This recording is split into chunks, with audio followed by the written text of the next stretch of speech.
Well, let's look at regulations that govern private institutions of higher learning. And I'm joined for this conversation by Dr. Hendrik Botha, who is the head of institution at Boston City Campus. Good afternoon, Dr. Botha. Thanks very much for your time. Perhaps first I should ask you what you make of this standoff. At issue here is obviously the issue of financial statements. We are told the failure of EDUCAUR to submit those statements, leaving the Department of Higher Education, certainly from what the Minister has told us, with no option but to actually close the institution. Good afternoon, Voyo, and to all the listeners, and especially to the students and families that are affected by this absolute tragedy. Thank you for the moment to share. So let me just, I can't speak directly to the information held around EDUCAUR, but I would just like to share with you the regulatory robustness that is in place. The department's annual report is extremely comprehensive, and it takes a view of every facet of the institution. All of the quality assurance arrangements, all of the financial arrangements, the external audits of student results and performances, verification of all our information systems, our occupational health and safety standing, in addition to numerous other layers of information. And that comprehensiveness ensures that the department can, through your own reporting and reporting by external agencies, by, for example, the Council on Higher Education, or your auditors, or the financial institutions that underwrite the sureties for students, to report that in and to take a view, and a comprehensive and a detailed view, of the institution's health and of the institution's successful governance. So when an element like finances fails, it's obviously a key determinant for success, because if you're able to do many other things and not the finances, it raises certain peculiar questions in order to say, why don't you then just remedy it if everything else goes well? If everything else is well, what's the dilemma around your financial reporting? So in that sense, if the department makes a determination, it is premised on actual information or the lack of actual information, and the inability to produce that information and to produce it as credible reporting. Now, if, as you're suggesting, you're vouching for the integrity of the system of which you're obviously part, then how does one explain the fact that, because from what I read, this particular institution has been having these problems since 2012 or thereabout? No, of course I am vouching for the industry, and I think I'm very comfortable to do so. The industry has been formally regulated since 1997, 99. There's been numerous success stories, and the contribution the industry has made to the quantum that is higher education, and to live up to the national human resource aspirations as set out in our national objectives 2030 has been very profound and is clearer. And why I'm also confident still about the sector is there are numerous external reporting. It's not us only that say so. There's numerous external reporting that bears upon us in order to make final submissions and continue submissions to the department and to other regulatory agencies. So as to why EDUCAUR came to fail and how the department manages that, I unfortunately can't speak directly to that. I'm not involved in that.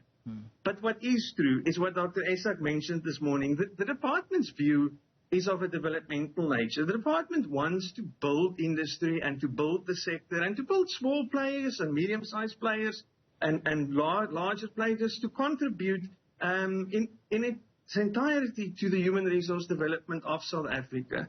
And in that process, as she explained, I think they just simply did not rise to the occasion in order to be built up and in order to be reconstituted.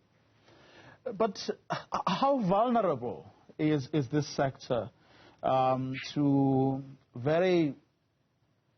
unscrupulous operators who may know, as is often the case, who may know the system well, so much so that for years they can bid the system without being detected. In other words, this is not something that happened now or yesterday. This thing has been going on. It's just that they have been EDUCOM may have been adept at it. They may have been good at it.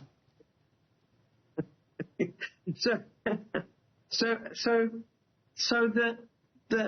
the success lies in, how do they say, the proof is in the pudding, and that pudding, so to speak, and it's not meant in a derogatory fashion at all or whatsoever, is the graduates generated by the university systems and by the private sector systems, and their ability to be uptaken into the job market is the proof of success.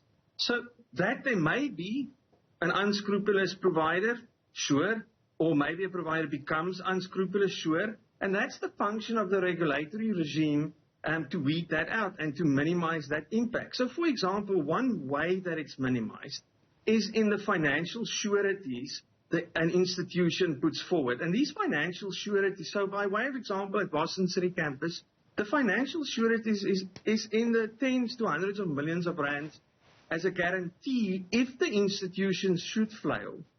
And it's guaranteed by an external financial services provider. It's not guaranteed by us, so that the department can access that funding to support students in the teach-out journey. So there are many and various mechanisms to weed out unscrupulous providers, but on par, like in any industry, there will be a few thorns, and thorns could arise from time to time. And it is a function of the regulator to play its part in weeding it out. And it's also a function for us as participants to always put the best foot forward, to say it is an honor that there's been this deep trust in individuals and their families to commit monies to our institution, to take care of their education journey and to set them up for success. And that we must act also honorably about the undertaking we're in. Similar to other industries, similar to how doctors operate, and similar to, I'm not talking at the scale, I'm just talking about the principle that in spite of a regulatory regime, there's other aspects that also come to bear, and that we should be ethical about our undertakings. Now, I mean, it's an absolute tragedy. That's how you explained what has happened here. Now, what obligation do institutions like yours have towards the students who have obviously been shortchanged here, if not for anything else, for the integrity of the sector? Do you feel obliged to do something about their plight under the circumstances? Of course.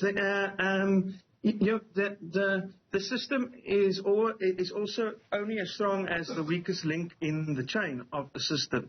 And of course, we want the sector and the industry to be strong and healthy in the interest of all of South Africa and Southern Africa.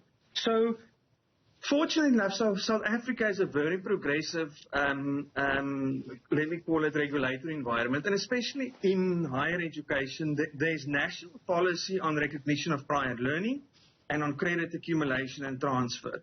And each institution is able to make sense of that and apply that policy in the institution. What do I mean by this is, we have on top of the progressive policy, we have a very progressive view of students that come from institutions whose registration has been cancelled, by way of example, to transfer into us as an institution, to consider all of the information sets, all of the results earned and the various forms of the results in order to accommodate that student in the shortest time possible to graduation, on similar qualifications that they've enrolled for originally. So not one institution would be able to solve all of these challenges, many of us will have to come to the fore and open our doors and consider all these students' individual cases, and to consider it in a progressive manner in order to say what is in the interest of the student, in order to support them in the most beneficial manner in the shortest duration of time to graduation on a similar qualification. We've done this by way of example as a case many moons ago of a much smaller provider where we supported their students through to graduation by considering each and every student's individual information sets and data sets and plotting and planning a credible manner for them to earn outstanding results or to earn full modular results and to complete their study in as less burdensome as possible manner for those individuals. So it can be done. It simply can be done.